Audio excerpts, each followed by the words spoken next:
It can be something which is paralyzing to us.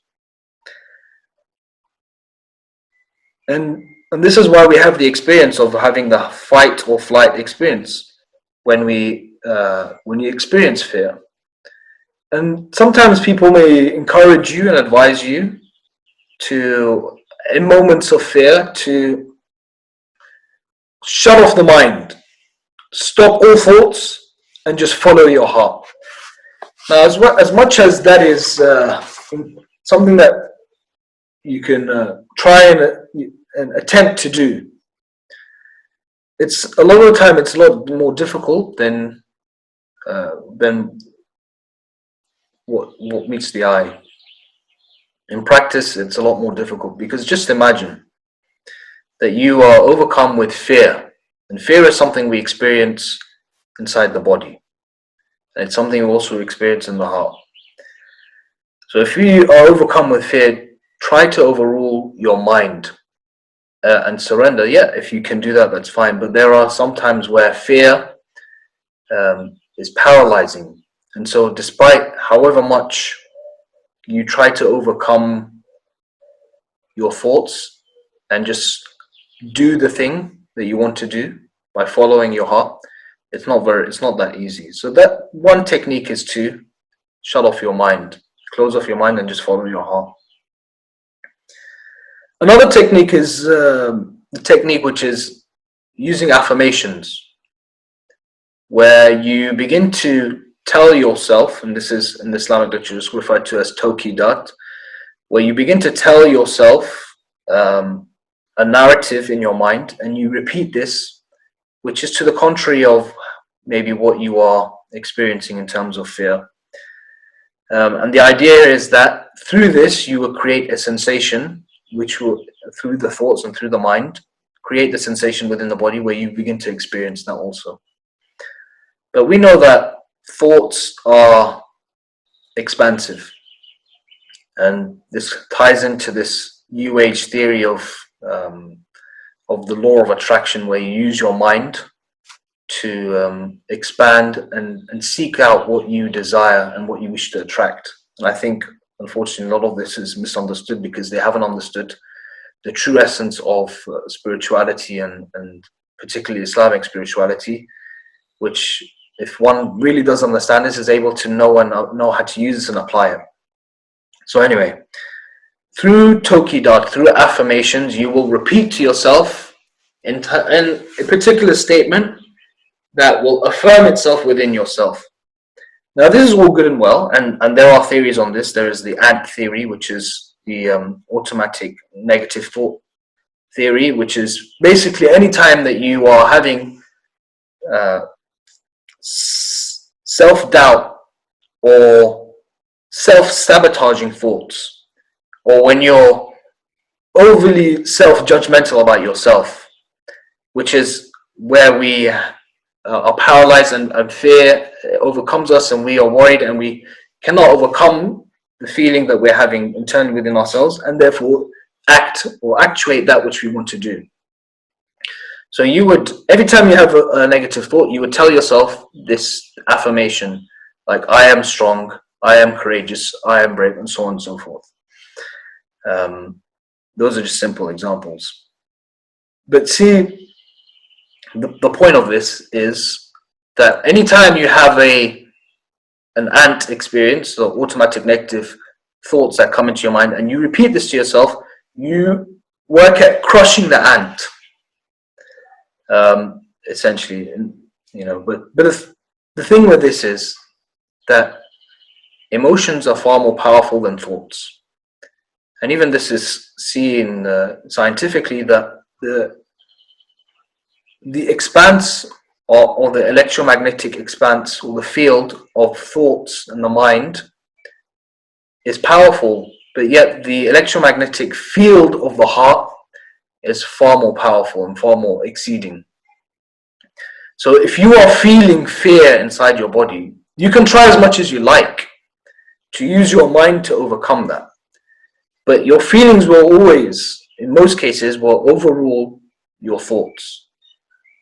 So as much as you may think and affirm something, You are at the same time, your body is feeling something else. So there's a sense of cognitive dissidence because you are fragmented, your thoughts from your body, and it can also reach the point where you are disassociated or disconnected with your body because you're feeding something into your mind for so long, but it's contrary to what you're feeling in your body.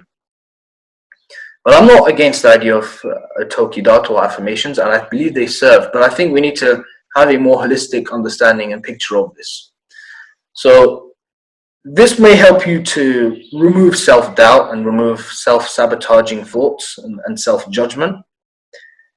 But just like when we look at this parable of crushing the ant, where Sulaiman alayhi salam, this prophet of Allah subhanahu wa ta'ala, when he came to the Wadi al-Naml, when he entered the valley of the ants, he could have crushed the ants, and the ants cried out and said, hide away into your homes, that Sulaiman may and his army may crush you. At that moment, Sulaiman, the Quran says that Sulaiman, he laughed. And instead he said, رَبِّ أَوْزِعْنِي أَنْ أَشْكُرَ نِعْمَتَكَ الَّتِي أَنْعَمْتَ عَلَيَّ وَعَلَى وَلَدَيَّ. He says, oh Allah, assist me to thank you in the blessings that you have given me and upon my forefathers. And so maybe in the same way in this parable where Sulaiman does not crush the ant, he doesn't seek to affirm his ego above the thoughts, the automatic negative thoughts. Essentially what we're doing with affirmations is we're trying to build the ego and make it stronger and imprint upon ourselves a positive self-image, which is a good thing sometimes. But when we are challenging or fighting against negative feelings or emotions within the body, we may spend years trying to use and apply affirmations. Every time a thought comes in the mind or a self-sabotaging thought comes to the mind, we can use this, but we are actually essentially trying to build our own egos.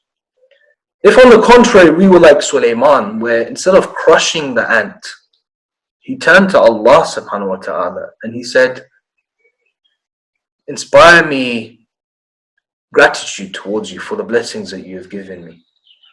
If we can turn in situations like Sulaiman did, when we are in fear, and surrender ourselves to Allah subhanahu wa ta'ala in gratitude. And when I say gratitude, I mean appreciating what Allah subhanahu wa ta'ala has given us. When we can come to this point within ourselves where we are appreciative of the fact that Allah has blessed us, meaning we appreciate our own selves and what we've been given, and the blessings that Allah subhanahu wa ta'ala has given us. When we can come to that point, we can overcome the fear within ourselves. So gratitude is a far more powerful tool, because gratitude allows us to, it's a prelude to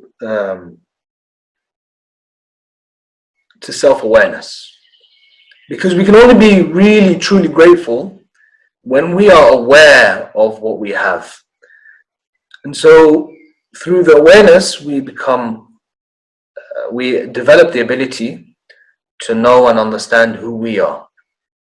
And it's interesting that the mystics, in this context of self-appreciation and self-worth and understanding themselves, a person understanding themselves, they have this theory which is ijlis min haythu ajlasak Allah, which is that an understanding and appreciating that in this world is the alam al-muzahama. It is a world where we try to do zahma or muzahama of others, where we try to trouble other people, because there's this constant, in the dunya, there's this constant clash between our interests and the interests of others. There's this constant clash of competing with others. There's this constant clash of thinking through the lens of the ego mind that this person has X, Y, and Z, and I want to be of value and worth, and therefore I compete with them to have my own X, Y, and Z, or compete with them to have better than what they have. But one who has truly understood their own worth, they realize that they sit min haythu ajlasahum Allah. They sit from the perspective where Allah subhanahu wa ta'ala has sat them. So they picture the world as though it is a majlis of Allah subhanahu wa ta'ala. Now the world is a gathering of Allah, and His creation all has a particular seating in this gathering. And each person understands and appreciates that this is where they are to sit, and not try and take the seat of another or the place of another. So that when we come to this place of self-appreciation through gratitude, we are able to understand that our true purpose is to be where we have been assigned. Our true value and our true worth is only accomplished when we sit where Allah subhanahu wa ta'ala has designated us to sit, and not try to compete for another person's seat. Now obviously this is, the more a person is evolved within themselves, and the more they remove themselves from the alam and madda, or the material world, or the dunya, the more refined they become, the easier it is for them to attain this, because they don't define their value or their worth by these material sort of precepts. So gratitude is one way of allowing us and helping us to overcome fear. And when we think of overcoming fear, this is essentially coming back to the point of developing courage. When we fast and we come to this place of emptiness, through emptiness of the mind, through emptiness of the body, and through emptiness of the soul, we attain a level of detachment. And when we become detached, we no longer are concerned with the interests of others. Not that we are disinterested in them, and not that we want to not respect them, but the egos of others no longer define us. And our own ego also does not define us. So we reach a point of becoming completely detached from the thoughts of others. Cooley, who is a famous psychologist, has this theory that we are not who we think we are, neither are we who others think we are, but we are who we think, or what we think others think we are. I'll just repeat that because it can get confusing. We are not who we ourselves think we are. We are not what other people think we are, but we are what we think other people think we are. And this is so true on so many levels. But when we come to a place of detachment from the egos of others, or the thoughts and minds of others, we really are able to attain a level of courage, because we're no longer impeded by what other people think. So we may enter a gathering and it does not concern us what other people are thinking, because we are so concerned, and we return back to our own selves, back to our own essence. And we are so consumed with this that the thoughts of others no longer concern us. At that point, we can retain true courage. So fasting like this allows us to reach this point of detachment, and from this evolve in our ability to become courageous. Because when we have a detachment, we can pursue that which we see as correct and right fearlessly, or without being impeded by fear. And similarly, courage is something which then evolves into its sister qualities, which is generosity. Because when you have courage, only then are you able to give away what you have.